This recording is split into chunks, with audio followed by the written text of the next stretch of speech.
No Solicitors 2015 merupakan salah satu requestan dari Indah Pranita, Aditya, dan Dana Andika. Terima kasih bagi nama-nama yang sudah disebutkan di atas dan selamat menonton. Film ini diawali dengan memperlihatkan seorang wanita yang diculik dan diikat oleh seorang psikopat. Wanita itu terus memohon pada sosok psikopat itu agar mau melepaskannya.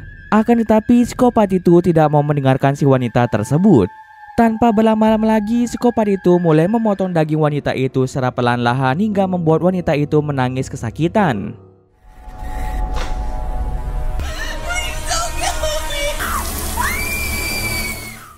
Kemudian wanita tersebut pun dibunuh oleh psikopat tersebut. Beberapa hari kemudian memperlihatkan seorang ibu yang mendatangi kantor kepolisian untuk melaporkan anaknya yang telah menghilang. Ternyata wanita yang diculik dan dibunuh oleh psikopat di awal cerita adalah anak dari ibu tersebut. Setelah beberapa hari menghilang, ibu dari wanita itu memutuskan untuk meminta bantuan kepolisian. Dalam kasus ini, seorang detektif bernama Suarez dan rekannya bernama Jules akan mengusut kasus tersebut. Ternyata selain wanita itu, ada juga kasus 6 orang hilang di kota tersebut selama 3 bulan terakhir. Namun sayangnya hingga saat ini, detektif Suarez belum menemukan petunjuk mengenai siapa pelaku dari kasus penculikan tersebut. Kemudian scene pun berpindah dengan memperlihatkan seorang wanita bernama Mindy yang bekerja sebagai seorang maklar rumah. Maklar rumah adalah pekerjaan menjadi perantara antara orang yang ingin menjual rumah dengan calon pembeli rumah. Pekerjaannya tersebut mengharuskan Mindy untuk berkeliling sebuah kota dan mencari orang yang ingin menjual rumah mereka. Karena persaingan ketat antara sesama rekan kerja, Mindy pun memilih sebuah kota kecil yang tidak diketahui oleh bos serta rekan kerjanya. Ini bertujuan agar Mindy lebih cepat mencari rumah yang ingin dijual. Setelah sekian lama berkeliling, Mindy akhirnya tertarik dengan sebuah rumah besar dengan memiliki desain yang unik. Mindy pun memiliki ide untuk menghasut pemilik rumah itu agar mau menjual rumah tersebut. Dengan begini pastinya akan ada banyak orang yang tertarik dengan rumah itu dan dirinya pasti akan mendapatkan banyak keuntungan. Tanpa banyak pertimbangan, Mindy pun datang ke rumah itu sambil membawa makanan. Tak lama kemudian si pemilik rumah bernama Scott membukakan pintu tersebut. Di rumah itu Scott tinggal bersama keluarganya yang terdiri dari ayahnya bernama Louis, ibunya bernama Rachel, dan saudara perempuannya bernama Nicole. Keluarga Scott ini merupakan keluarga yang bekerja di bidang kesehatan. Ayah Scott yaitu Louis adalah seorang dokter ahli bedah otak terbaik di negara itu. Lalu ibunya yaitu Rachel adalah seorang perawat dan kakaknya Scott yaitu Nicole adalah mahasiswi jurusan kedokteran. Scott pun mempersilahkan Mindy untuk masuk ke dalam rumah. Keluarga Scott menyambut kedatangan Mindy dengan sangat hangat. Bahkan mereka menawarkan Mindy untuk makan malam bersama-sama. Tentunya dengan senang hati Mindy menerima tawaran makan malam tersebut. To be honest, I just point. That sounds fabulous. And we can play some games and just, Beberapa saat kemudian datanglah Louis yang baru saja pulang bekerja. Mereka pun mulai makan bersama sambil berbincang-bincang satu sama lain. Thank you. You're welcome.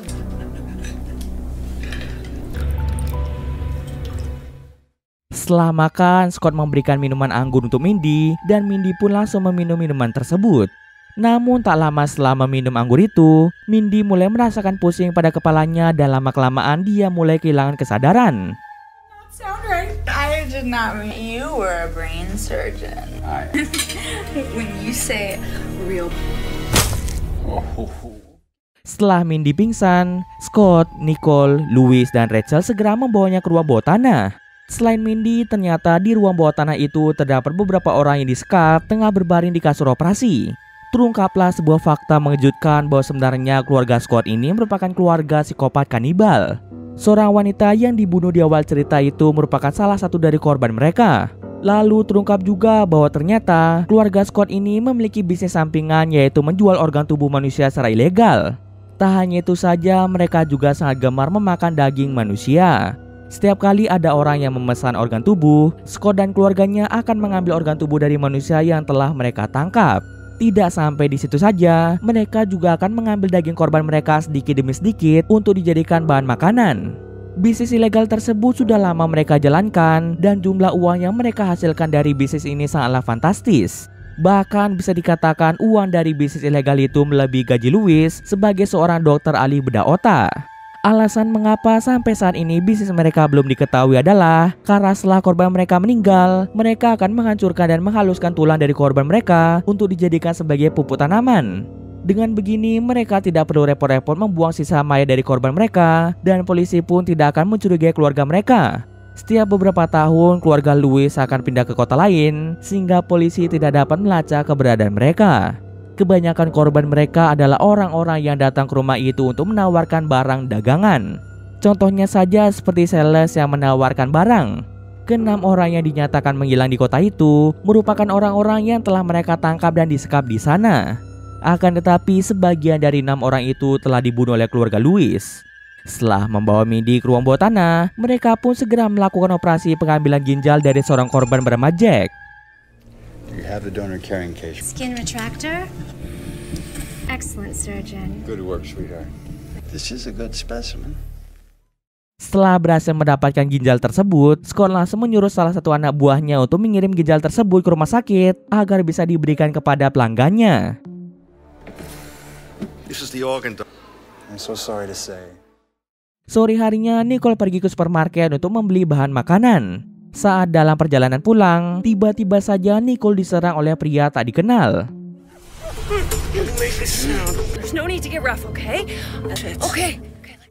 Ternyata pria tersebut berniat untuk memperkaos Nicole. Tentu saja Nicole dapat mengatasi masalah itu dengan cepat. Tanpa butuh waktu lama, Nicole langsung membuat pria itu lengah dan membunuhnya dengan cara menggorok leher pria tersebut. Setelah melakukan pembunuhan itu, Nicole pun kembali ke rumah. Di ruang bawah tanah memperlihatkan Mindy yang baru saja tersadar dari pingsannya. Dia pun sangat terkejut melihat tubuhnya yang sudah terikat pada kasur operasi. Di sebelahnya terdapat beberapa orang yang bernasib sama sepertinya. Mereka bernama William, Priscilla, dan Jack. Mereka bertiga sudah lama berada di tempat itu dan beberapa organ tubuh mereka sudah diambil oleh keluarga Scott. Alasan mereka tidak bisa kabur dari tempat itu adalah karena satu kaki dan satu tangan mereka telah dipotong oleh Scott dan Nicole. Lalu Priscilla mulai menjelaskan pada Mindy bahwa keluarga Louis merupakan keluarga psikopat sekaligus kanibal. Mereka menangkap orang yang datang ke rumah mereka lalu mengurung korban mereka di ruang bawah tanah dan menjual organ tubuh mereka. Mindy yang mengetahui hal itu pun sangat terkejut dan menyesal datang ke rumah tersebut.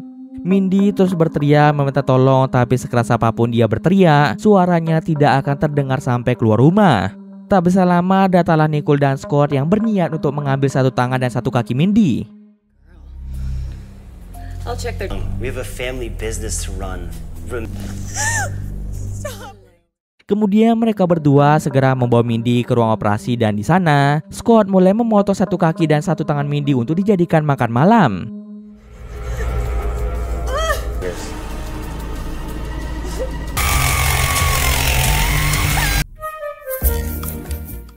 Setelah itu, Scott, Nicole, dan Rachel pun mulai memasak makan malam mereka yang terbuat dari kaki dan jari tangan Mindy.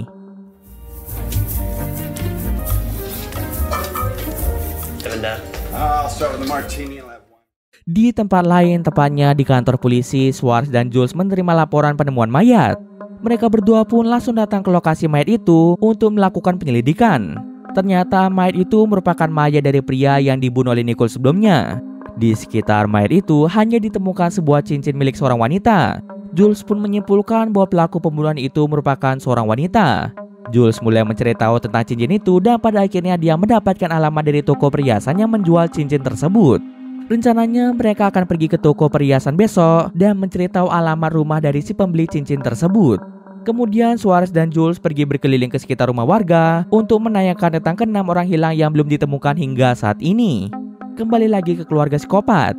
Ketika Louis, Rachel, Nicole, dan Scott sedang makan malam, terdengarlah suara bel berbunyi. Ketika dicek, ternyata itu adalah Schwartz dan Jules. Mereka berdua mulai bertanya pada Louis tentang kasus orang hilang, apakah dia pernah melihat mereka atau tidak. Tentu saja Louis langsung berkata bahwa dia tidak pernah melihat orang-orang tersebut. Mendengar jawaban Louis, Schwartz dan Jules pun memilih pergi ke rumah berikutnya. Setelah kepergian Schwartz dan Jules, Louis mengajak Rachel, Nicole, dan Scott untuk melakukan operasi pengambilan hati karena mereka mendapatkan pesanan hati manusia. Kali ini orang yang akan diambil organ tubuhnya adalah William. Kemudian Scott dan Nicole membawa William ke ruang operasi dan mulai melakukan operasi pengambilan organ tubuh. Nicole. So please.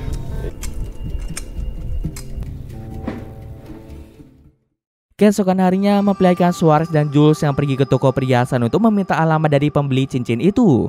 Akan tetapi toko cincin tersebut membutuhkan waktu untuk memberikan alamat dari si pembeli cincin tersebut. Morning. I'm Detective One was by cash. Did the cash cut? This is one of our finest designs. Ketika penyelidikan kasus itu sedang berlangsung, tiba-tiba saja Suarez memberitahu Jules bahwa kasus menghilangnya 6 orang itu akan segera ditutup. Tentu saja hal itu membuat Jules menjadi sangat bingung mengapa kasus itu harus dihentikan secara mendadak. Suarez menjelaskan bahwa saat ini dia diberi tugas baru, yaitu mengusut kasus penculikan keponakan dari seorang pejabat. Karena hal itu, Suarez terpaksa menutup satu kasus agar bisa fokus kepada kasus yang lain. Pada akhirnya kasus 6 orang hilang itu pun akan ditutup karena Suarez dan Jules pun tidak menemukan petunjuk yang berarti. Kembali lagi ke rumah Louis dan keluarganya. Di ruang bawah tanah terlihatlah Mindy, Priscilla, dan Jack yang mulai pasrah dengan keadaan. Mereka tidak bisa melakukan apapun untuk saat ini akibat satu tangan dan satu kaki mereka yang sudah tidak ada. Kini mereka hanya bisa diam dan menunggu waktu di mana mereka satu persatu akan mati di tempat tersebut. Kemudian Jack memiliki ide gila, yaitu membunuh William yang sedang kritis di ruang operasi. Jack melakukan itu agar keluarga Louis mengalami kerugian akibat tidak bisa menjual organ tubuh William. Saat William meninggal, otomatis organ tubuhnya tidak akan bisa dijual karena sudah tidak segar lagi. Setidaknya sebelum mati, Jack ingin melakukan perlawanan pada keluarga kanibal tersebut.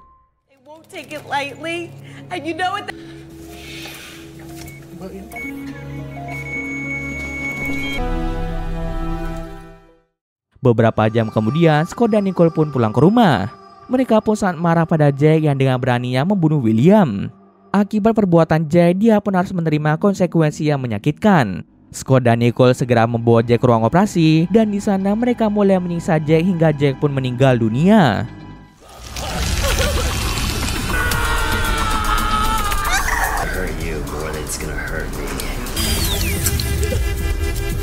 Killed himself. Setelah membunuh Jack, Scott dan Nicole mulai memotong-motong tubuh Jack dan William, lalu menyimpan daging mereka untuk dijadikan persediaan makanan.